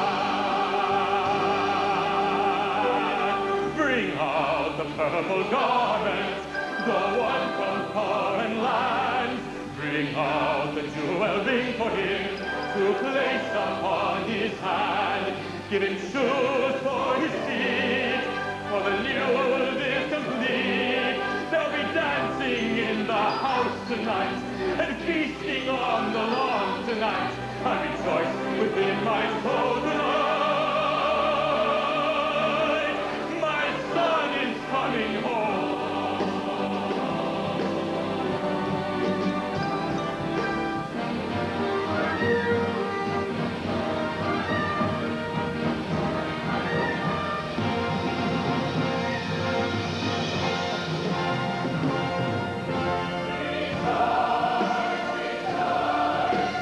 My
You see why we like to tell that story again. It's not just the story of a father yearning for a son. No, it's the story of Father God with his arms outstretched for all of us, his children. And that, my friends, is the gospel.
It was the time of year for Passover, the Jewish feast of the unleavened bread. And Jesus wanted us to celebrate it in Jerusalem. The Pharisees did not want him to celebrate it anywhere. They did not want him. They did not want. And so they determined to rid themselves of him once and for all. But they had to be very careful, because they knew if they made the wrong move, they would incite a riot. That was a very real possibility, because when word reached the people that Jesus was coming to Jerusalem, great hordes of them turned out and waved palm branches in front of him and shouted and laid down their robes and said, "Blessed is he who comes in the name of the Lord. Hosanna to the Son of Man, Jesus, Messiah."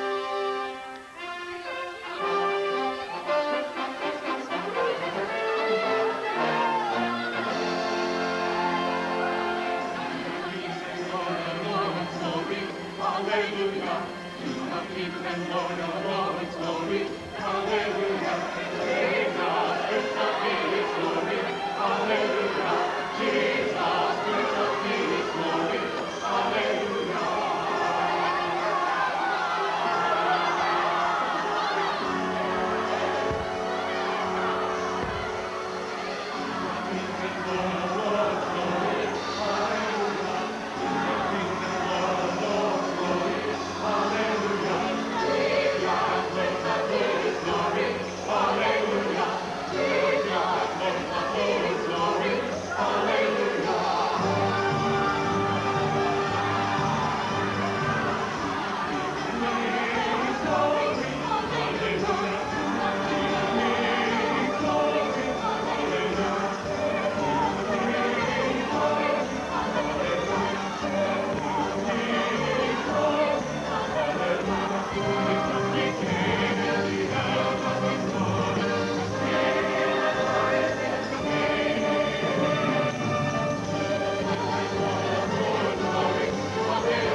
That should have been the happiest day of my life. I saw the whole city, the whole country, proclaiming him to be who I knew that he was. He wanted us to gather and celebrate Passover, celebrate our freedom from captivity, celebrate our forefathers and our faith. And so we gathered with him, but, well, it had been a very long, trying day. And we had spent a better part of the day arguing over who loved him the most and who would be first in the kingdom. And so when we got to the upper room, we weren't exactly in a celebrating mood. We walked right into that upper room, right past the basin there and the pitcher of water, because there were no servants to wash our feet, and we certainly were not going to do menial tasks. But yet he wanted us all there as his disciples. And then he did what he always did. He did the unexpected. He took a towel and wrapped it around his waist. Then he took a basin of water and he began to wash our feet.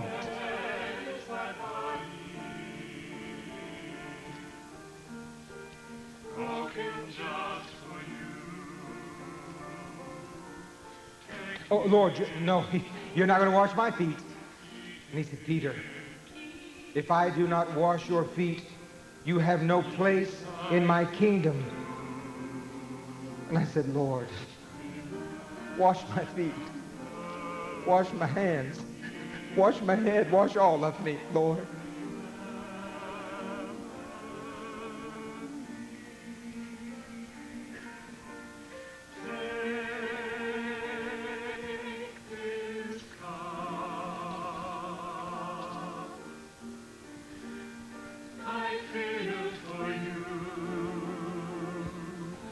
And in that lowly, loving act, he revealed to us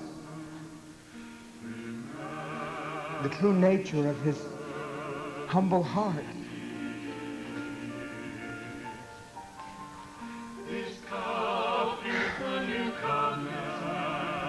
The celebration took on a strangely somber note.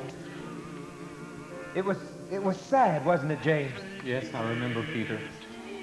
And then he took the hyssop and he dipped it in the salt water. And I realized that symboled the branch dipped in the blood of the sacrificial lamb and touched to the doorpost to protect our forefathers in just the way that the blood of this lamb would protect us. And then I watched as those bronze hands took the bread and broke it. And he said, "This is my body, which is broken for you. Take it and eat."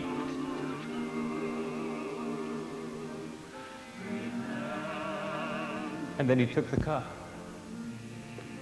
and he said, "This is the blood of the new covenant, shed for the forgiveness of sin. Drink all of it."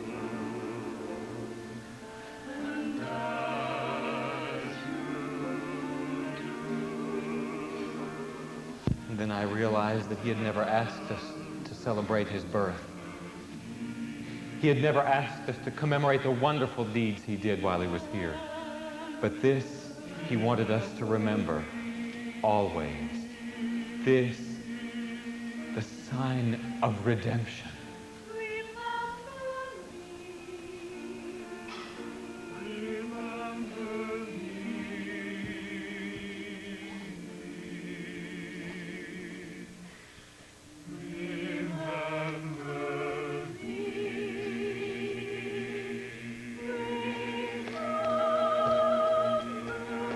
After Judas left, we became very quiet. The voice of Christ became soft and low, tender. It was now only a matter of hours until we would be separated from him. he wished to fill these last hours of fellowship with the tenderest, the most significant of all of his teachings. Unforgettable words of parting and comfort. He spoke to us, his friends.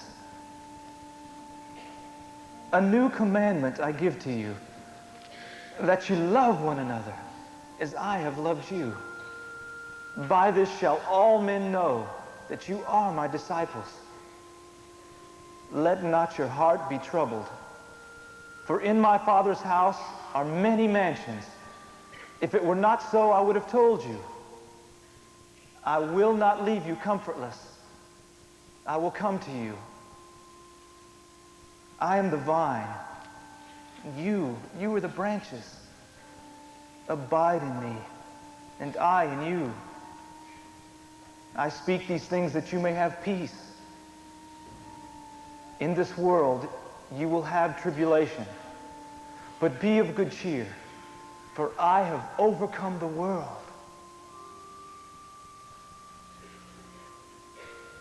And then we sang a hymn, and we went out. But we had no idea what we were going out to. We had no idea that in a matter of hours that our master would be arrested and tried and would hang on a Roman cross. We had no idea that in a matter of hours he would change forever the way that we would see death. No longer would it be a wall, but it would be a door. We left the upper room and we went through the lower pool, past the fountain gate, to a place he liked to go, a place where he would meditate and commune with the Father. And he asked me and James and John to go with him to pray with him. And we said, oh, surely, Master, we will pray with you. Our spirit was willing,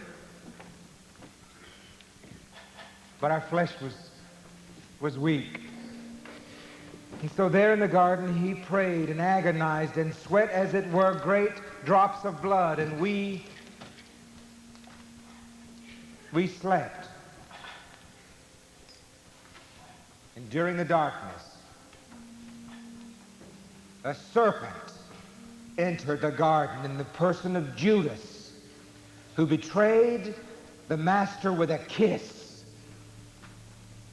And suddenly, there were soldiers everywhere, shouting and screaming, and I drew out my sword to defend him. And he said, Peter, put away your sword, because those who live by the sword die by the sword. And I put it away, but I determined to follow him. I would follow him all the way, even to the courtyard of the palace. Are you not one of his disciples? I don't know what you're talking about. You look like one of his disciples, the big burly one. I tell you, I've never even heard of him. That's a Galilean accent. You are one of his disciples. I swear to you by all that's holy, I don't even know this man.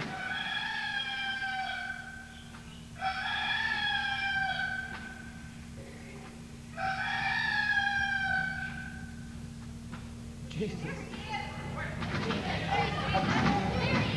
Oh, God. Oh, God.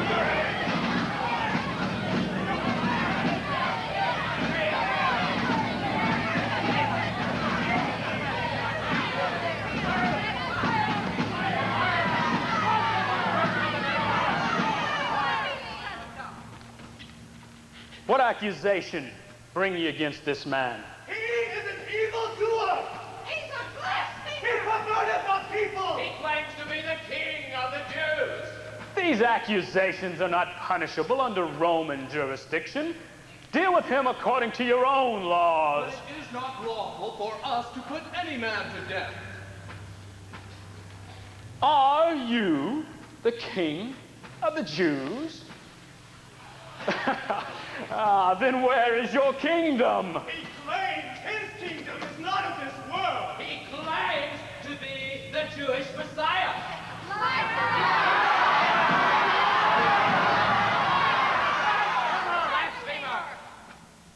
Caiaphas, you and your Pharisees have brought this man before me, and yet I find no fault in him, nor could Herod before me. Therefore I release him. If you release any, release unto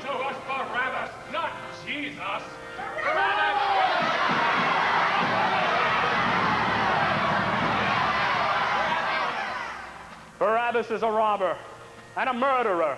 What harm has Jesus done?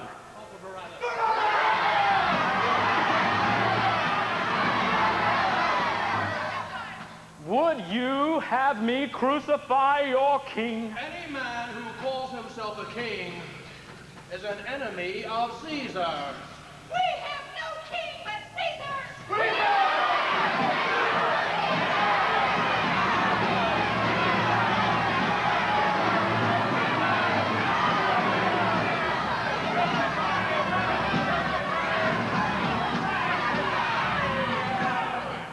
Crucify him yourselves.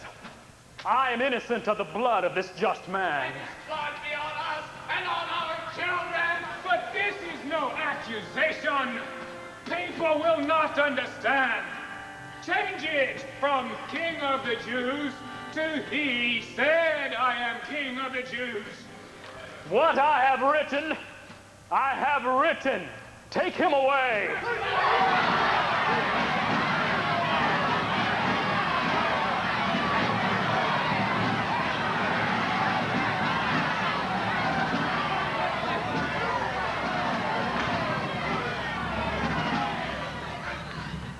And he went like a lamb to the slaughter. And I was reminded of the prophecy spoken by Isaiah when he said, all we like sheep have gone astray. We've turned every one into his own way. And the Lord hath laid on him the iniquity of us all. By his stripes we are healed. This one that I denied.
3 days after they buried him, some women went to the tomb to anoint his body. And when they got there, the tomb, that great stone was rolled away and the tomb was empty. I know because I saw the empty tomb. And I know because the risen Lord appeared to me, appeared to all of us, his disciples.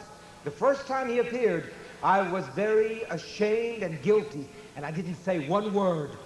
The second time he appeared, I huddled in the shadows back in the corner and hoped he would not know I was even there. The third time he appeared, I was determined to speak to him. We had gone back to fishing, and we were coming into shore, and we saw that the Lord was there on the shore preparing us a breakfast. I picked up my robes, and I stepped over the side of that boat, and I started going toward the master. I was even going to try to walk on water if I had to, but I was going to get to the master. And when I got there, he smiled, and he sat us around the fire, and he fed us. And then he looked at me, and he said, "Peter, do you love me?" And I said, oh yes, Lord, you know I love you. And he said, "Then feed my sheep." And then we ate a little bit more, and he said, "Peter, do you love me?" And I said, "Oh yes, Lord, you know I love you." And he said, "Then feed my sheep." And then a third time he said to me, "Peter, do you love me?" And I said, "Lord, you know my heart. You know I love you." And he said, "Then feed my sheep." And then it dawned on me. 3 times I denied him. 3 times he let me affirm him. And I knew it was his way of saying, all is forgiven. All is all right. I've come, Peter. And that, my friends, is why I preach the gospel. And that is what I've come to ask you tonight. The question he asked, whom do you say that he is? And I urge you to please answer, "Thou art the Christ, the Son of the living God." Come, come, let us adore him. Christ, our Lord.